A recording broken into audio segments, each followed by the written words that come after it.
Bonjour à toutes et à tous. L'actualité passée en revue, l'actualité principalement économique, l'actualité de rigueur. Avec François Decloset, journaliste et écrivain, vous venez tout juste de publier l'échéance français. Vous n'avez encore rien vu, c'est ce qu'on va voir aujourd'hui, je crois. On commence à voir. On commence à voir. C'est paru chez Fayard, et vous l'avez coécrit ce livre avec Irène Inchospé. Claude Reichmann, président de Reichmann TV. Bonjour. Vous êtes économiste. David Revaud-Dallon, journaliste au service politique du Monde. Vous avez publié récemment Le Choc New York-Solferino, le feuilleton DSK chez Robert Laffont avec Fabrice Rousselot. Et à la une du Monde aujourd'hui, le gouvernement accélère la réforme des retraites. On va bien évidemment en reparler. Et maître Rodolphe Bosselu, avocat au barreau de Paris. Et vous collaborez régulièrement au magazine Causeur, magazine dirigé par Elisabeth Lévy, qui titre ce mois-ci sur Vivre ensemble, la leçon d'Alain Finkielkraut. Alors, aujourd'hui, à la une de la presse, c'est évidemment la rigueur, le plan de rigueur qui doit être annoncé donc par François Fillon à midi, avec cette une choc de l'humanité, la saignée de Monsieur Fillon avec des gouttes de sang. Un sondage IFOP, les Français ne veulent pas obéir aux agences de notation, donc on pourra y revenir, savoir si ce plan de rigueur est une façade pour les agences de notation ou si c'est réellement un plan de rigueur efficace. La rigueur version Fillon, c'est la une du Parisien. À la une du Figaro, budget, la grande bataille contre les déficits. À la une de la Croix, la rigueur de rigueur. Un budget sous triple A, c'est la une de la Tribune avec sur fond de logo de l'agence Moody's. Rigueur, la France accélère sa réforme des retraites. C'est l'une des mesures qui va être vraisemblablement annoncée. C'est à la une des Échos. Et puis Libération avec une interview de François Hollande. Je ne suis pas un contre-président, je suis le nouveau. Ça vous fait rire, Claude Reichmann. On va revenir sur cette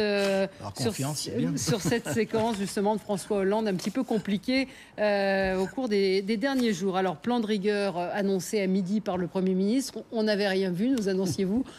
François Decloset, qu'est-ce qu'on va voir à votre avis? Mais écoutez, il y a un changement d'époque. Des plans qu'on appelle de rigueur comme ça, on aurait dû en faire depuis très longtemps, parce qu'il y a très longtemps qu'on aurait dû lutter contre le déficit. On ne les a pas fait. Il ne s'est rien passé. Alors imaginez une seconde que le gouvernement ait dit on s'en fiche complètement, que la croissance diminue ou pas, on ne bouge pas. Que se serait-il passé?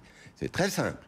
Notre note aurait été immédiatement dégradée, mais pire, nos taux d'intérêt sur les marchés auraient augmenté, comme pour l'Italie. Or, sur les marchés, l'année prochaine, vous savez combien nous allons devoir trouver d'argent? 170 milliards. Au lieu de nous faire ça à 3%, on aurait dit, bon, vous voulez pas faire de plan de rigueur? 4%, 5%, 6%, on aurait été étranglés. Et c'est de l'extérieur, comme pour l'Italie, qu'on nous aurait dit, c'est ça, le plan de rigueur. Donc voilà, ça veut dire que nous entrons dans un monde nouveau.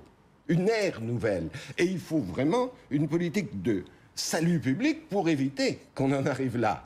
Simplement, on ne l'explique pas aux Français. Oui, mais combien vous avez dit qu'il allait falloir trouver? 170 milliards à peu près. Mais là, on nous annonce 6 à 8 milliards d'économies. Non, attention. Je dis, il faudra aller emprunter 170 milliards. Nous avons, dans l'immédiat, là, tout de suite, pour ne pas déclencher, je dirais, de réaction des marchés, nous devons tout de suite faire une dizaine de milliards d'économies. Alors, on nous propose, une fois de plus, des petites mesures au meilleur rapport, économie, mécontentement, etc. Non. Il faut dire aux Français qu'on a changé d'époque. Et donc, c'est pas suffisant. C'est le début d'un processus et c'est une vraie nouvelle politique qu'il faudrait faire. Et on ne la fait pas parce qu'on ne commence pas par changer la fiscalité. Donc, tout ça va susciter le mécontentement. Les Français ne comprennent absolument pas l'ère nouvelle et le danger qui menace notre pays. Il faudrait le dire. Donc selon vous, il faudrait plus de rigueur encore que ce qui va être annoncé? C'est pas qu'il en faudrait plus, c'est qu'il y en aura beaucoup plus. Il y a 70 à 100 milliards d'économies à trouver. Point barre. Alors, beaucoup plus, mon cher François, beaucoup plus, c'est 200 milliards. Parce que actuellement, les hommes politiques nous disent tous qu'il faut faire la conjonction de notre politique avec celle de l'Allemagne. L'Allemagne a 10 points de PIB de prélèvement de moins que nous. Donc 10 points de PIB en France, c'est 200 milliards. Donc vous posiez la question tout à l'heure, Valérie, est-ce que c'est un plan de rigueur? Alors c'est 5% d'un plan de rigueur. Ça va être une dizaine de milliards, 8 ou 9 milliards. Donc nous sommes très loin. Et vous avez en face de vous un indigné. Je suis un indigné. Car, oui, j'ai entendu M. Fillon à Morzine. Je ne fais pas la défense. Non, non, ça. J'occuperai où je voudrais, mon cher ami. Alors, vous êtes indigné je pourquoi? ne vous préviendrai pas. Je suis indigné parce parce que j'ai entendu monsieur Fillon à Morzine expliquer. Le monde n'est pas en train de changer. Il a changé et nous n'avons rien vu. Un type qui n'a rien vu et qui est Premier ministre, mais qu'est-ce qu'il fait? Or, il avait parfaitement bien vu, puisqu'en 2007, il a déjà déclaré « Je suis à la tête d'un État en faillite ». Qu'est-ce qu'il a fait en 5 ans? Alors, naturellement, la gauche n'a rien fait non plus, je veux dire, elle n'a rien proposé non plus. Non, on ne peut être qu'indigné. Alors, mais moi, je suis un indigné qui avance des raisons, à la différence de beaucoup d'autres qui n'avancent au fond que leur indignation, qui est respectable, mais qui n'avance à rien. Alors, Rodolphe. Oui, non.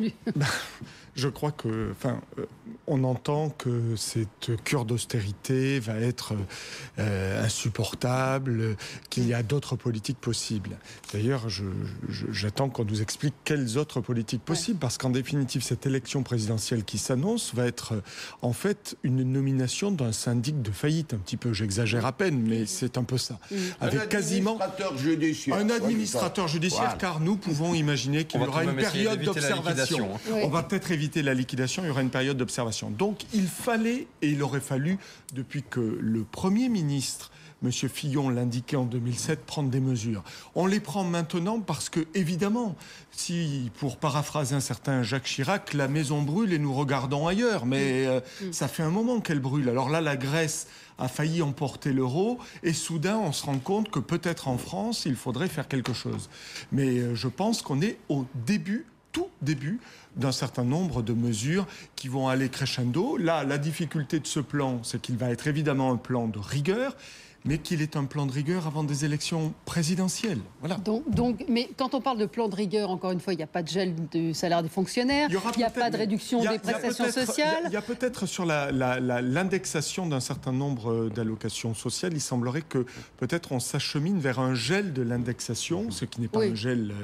le pourcentage des hausses d'impôts, le dernier plan le 24 août, c'était 12 milliards, dont un seul milliard de baisse des dépenses. Le plan qui va être annoncé à midi aujourd'hui, vraisemblablement, respectera à peu près le même équilibre, peut-être un peu plus. On nous dit 500 millions de baisse de dépenses et 7 à 8 milliards de hausse d'impôts.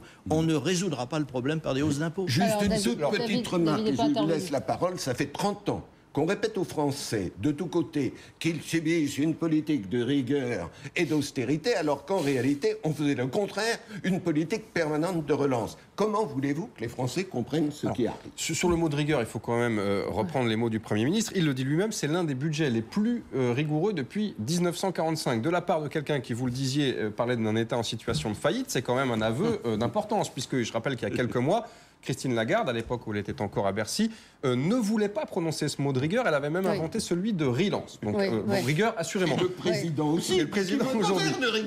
Alors, dans quelle proportion? C'est ça, la vraie question, elle est là. C'est vrai qu'à l'évidence, ce plan ne peut pas suffire. Il faudrait un plan au minimum 10 fois plus important sur les montants. Donc, 6 à 8 milliards d'euros, ça fait 3 mois qu'on nous a annoncé un précédent plan de 12 milliards d'euros. Donc, on est en train de coller systématiquement des rustines, effectivement, sur une situation qui est véritablement catastrophique. Sur le plan politique, effectivement, nous sommes à quelques mois des élections, donc qu'est-ce qui se passe? On va essayer de faire jouer le curseur sur telle ou telle catégorie. Qu'est-ce qu'on a? On a un relèvement de la TVA, un relèvement modéré de la TVA dans certains secteurs, et de l'autre côté, une surtaxe temporaire sur les grandes entreprises, à peu près 500 millions d'euros de chiffre d'affaires. C'est une mesure que ne renierait pas la gauche. Donc, on est en train de tout ceci accommoder de quelques remises à plat, de coups de rabot, comme on dit, sur les niches fiscales. C'est un plan qui est destiné à finalement ne pas trop mécontenter les unes et les autres des catégories qui seraient susceptibles de l'être. Donc on est en plein dans la politique, mais qu'est-ce que c'est que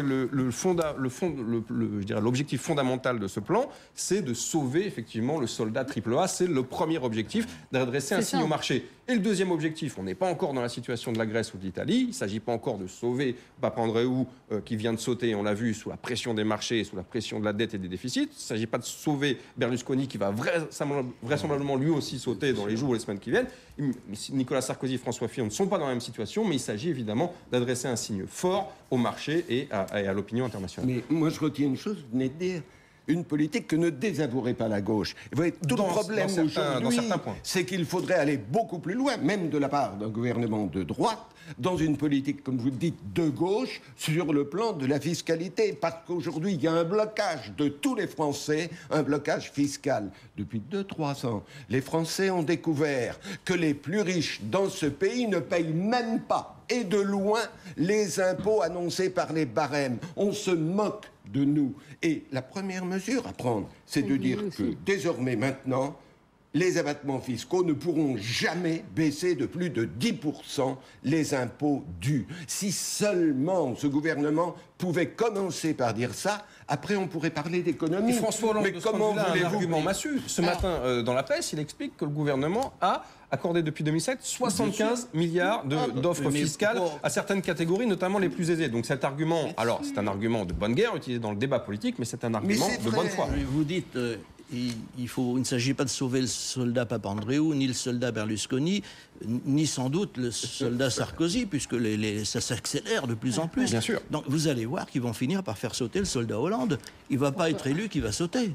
Alors lui-même se voyait déjà élu.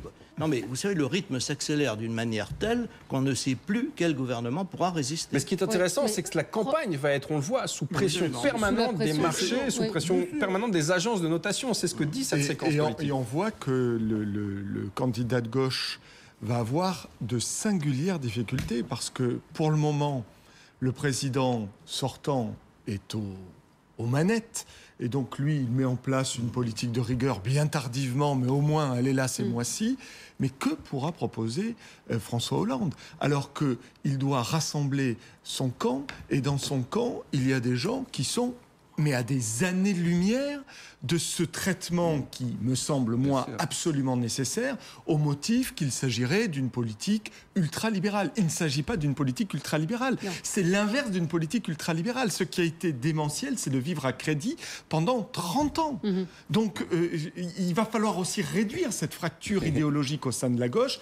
Et je ne sais pas comment François Hollande va pouvoir, sur ce qui va être l'alpha et l'oméga de cette élection, c'est-à-dire la crise et les moyens Comment il va y répondre d'y répondre. Je ne sais pas comment il va pouvoir, tout en y répondant, donner des gages à la gauche de la gauche. Il faudrait d'abord qu'il tue un mythe et un mensonge, notamment de la droite, qui est de croire que l'exigence d'équilibre financier et de ne pas abuser du déficit, c'est un parti pris de la droite réactionnaire et antipopulaire. Or, à l'heure actuelle, on voit très bien qu'une société comme la société américaine, qui est ultralibérale, croule sous les déficits, et que les sociétés scandinaves, qui sont de type social-démocrate, maîtrisent leurs finances. Donc cessons de nous dire que l'exigence d'équilibre financier et d'éviter le surendettement, c'est une exigence de droite. C'est préalable au choix politique. Allez, on s'interrompt pour le rappel des titres et on se retrouve tout de suite après.